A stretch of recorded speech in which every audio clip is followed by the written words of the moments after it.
Ladies and gentlemen, we are live from the Isle of Man in the UK. This is John and Mike's MMA Corner. Ladies and gentlemen, I am joined right now with Damir, who's making his professional debut on the 27th of February, which is literally round the corner. Now, Damir, you've got a bit of let's say a bit of expectation on yourself coming in, from people coming into this fight with being an amateur champion with Valor Fights.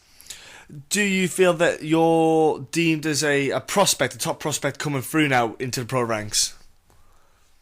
I would like to think I am. You know, a lot of people have been building up my name, and it shows throughout my fights that I've been training hard.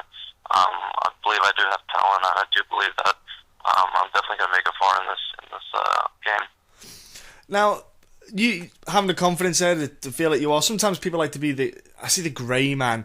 They like to just come up through the ranks, get the wins and just earn their stripes as they go along through their career. Are you looking to make an impact? Are you wanting to obviously with your first opponent? You're looking to get a nice big win and just take on opponents with stronger records with each fight coming along, and just try and get yourself up to the spotlight as quick as you can? I've told Tim before, I told him I'll fight anyone, whether it's a 10-0 guy, 1-0 guy, debuting or whatever. Whatever he has lined up for me, I'll take it. I'm not really afraid to fight anyone at this point. But yeah, right now I'm just trying to get as many wins as I can early on. I want to move on to bigger things eventually. Yeah, I was going to say now, with your amateur career, do you feel that you got enough out of your amateur career then before you come into the pro ranks? Absolutely. I fought MMA. I have a 5-1 record in MMA. I've also done a lot of kickboxing. I actually have an 8-1 kickboxing record as well. So I think it was definitely enough experience to get me in this pro fight. Now, the opponent that you have now is Lamar Brown, that you're stepping into. You were originally penciled in to fight someone else. This happens in the fight game. We've seen it with Rafael dos Anjos getting injured with the fight against Conor McGregor. It's something that happens at very highest level. Now, for you, you don't really care, I imagine, who it is, as long as you've got an opponent to go into the cage with. Yeah, that's right. And it's MMA, stuff like that happens all the time. You got to be prepared. You got to expect the unexpected, pretty much. Yeah. So I prepare for opponents differently for each one. It's unfortunate for a kid that he got injured, had to back out. I would love to fight him eventually. Shout out to Lamar Brown for taking the fight short notice. But yeah, stuff like that happens all the time. You just got to be ready for it. It does. And yeah, like I say, kudos to Lamar Brown for taking a short notice fight. I love the guys that are game to do that. I have a lot of respect for the guys that step up on a short notice. It's not easy, because sometimes not every fighter is always on point. I say match fit is the way to describe it, because sometimes you're about 80%. You're not at your peak, and it's because you can't literally go all year round being at your peak, because you just literally will burn yourself out. Correct, yeah. And, like I said before, kid did get injured, and I do hope to get a rematch not a rematch, but I hope to do fight in the future, I am sure, really yeah. up to fight anyone. I'm up to fight anyone, and I've already had a couple people back down from my pro debut when approached, and, that's on them, but for me, I'll fight anyone. Now, like you said, you've earned your stripes, obviously, in the amateur ranks, and you've done the kickboxing and stuff. Going into the pro level, have you changed, or has your training changed at all from when you decided that you were going to step up into the professional rankings?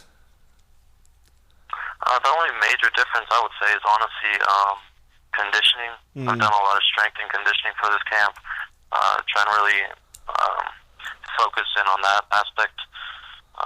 But overall, I've been training the same way I have been since I started fighting. So. And you, I believe you train with Scott Holtzman, is that correct? Yes, that's correct. That's my main training partner right now. He's helped me a lot through this camp. done a lot of conditioning with him, a lot of sparring. So definitely a big thanks to him for helping me out on this camp. I was about to say, it must be very useful having someone, obviously, with a UFC caliber to basically learn from, and also he can just help you, nurture you in your career, because he's obviously been there before, making his pro debut and working his way through the ranks.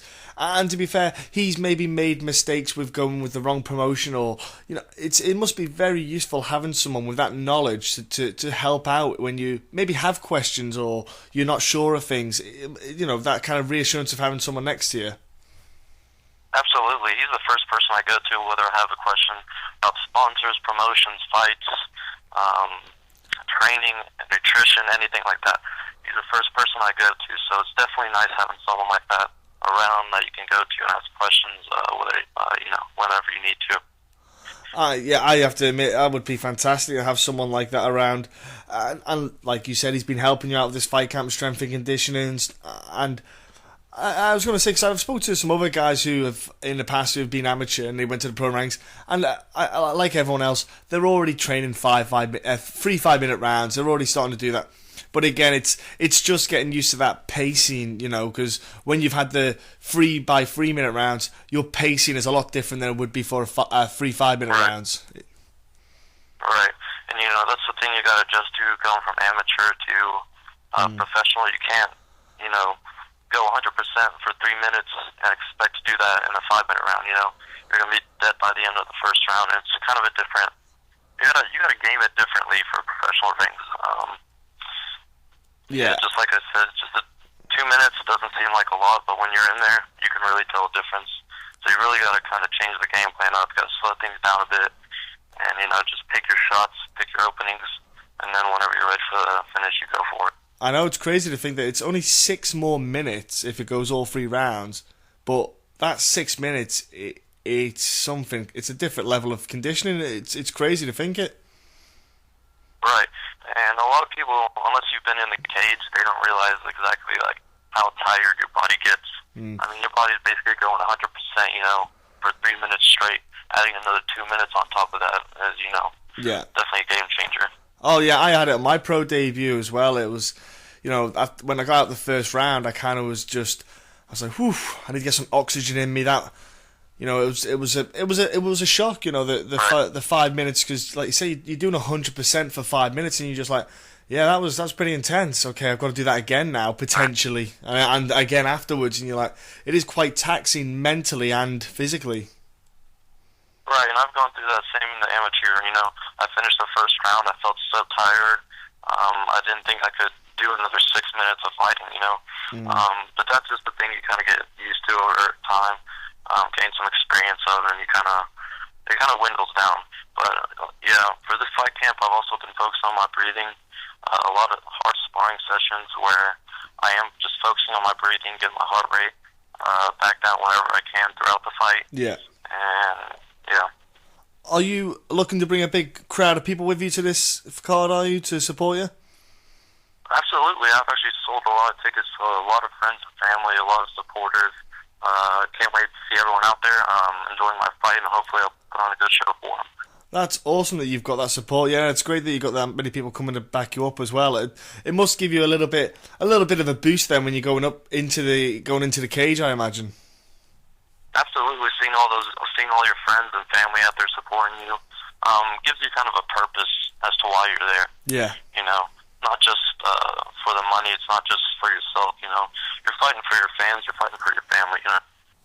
Yeah, and you know what? Like you said, you're right there. It gives you purpose. It just gives you it's like a reminder, isn't it? And it does certainly help. And hey, exactly. Yeah. The fight's very, very close. Damir, I tell everyone this.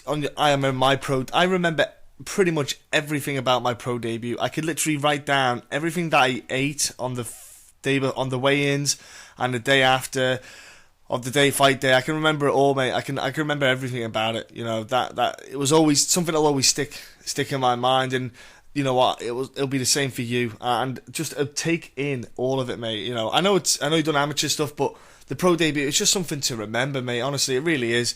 I've even still got like little pamphlets that they put out for the promotion that they put around town. I grabbed a couple little mementos, silly things like that. Do you know what? It's just when obviously I get older and I've got no memory, and I'm trying to remember how to tie my shoelaces. I can look at that and go, well, I wonder what that was. But it's just little daft things like that, mate. So look, have a fantastic weekend, and have a great pro debut as well, Damir. I'm sure that you and Lamar Brown are going to have a hell of a fight. But before I let you go, do you have any social media stuff that people can jump onto to give you like a follow and stuff like that? Not right now. I don't have a Twitter right now, but I will have a Facebook fighter page. We will get you. Name yet, but it will be up soon. Yeah, you need to get that sorted, sunshine. Now you're got a pro ranks. You got to get all that social media going. That's the ticket. You see, it helps with your career. That social media stuff. Then what about? Have you got any sponsors there that help you out? I want to shout out Ogo over on Brill. They're an upcoming sponsor. They're looking at me. Shout out to Valor Fights for giving me this opportunity. Shout out to my coaches, Ben Harrison, Scott Holtzman, Shield Systems, everyone there. My friends and family. My dad has been the biggest supporter of me ever since I started fighting. And yeah, thank you to everyone. Right, thank you very much for coming on, Damir, and like I said before, have a great weekend, and I hope that you have a very successful and a fantastic professional career. Thank you very much.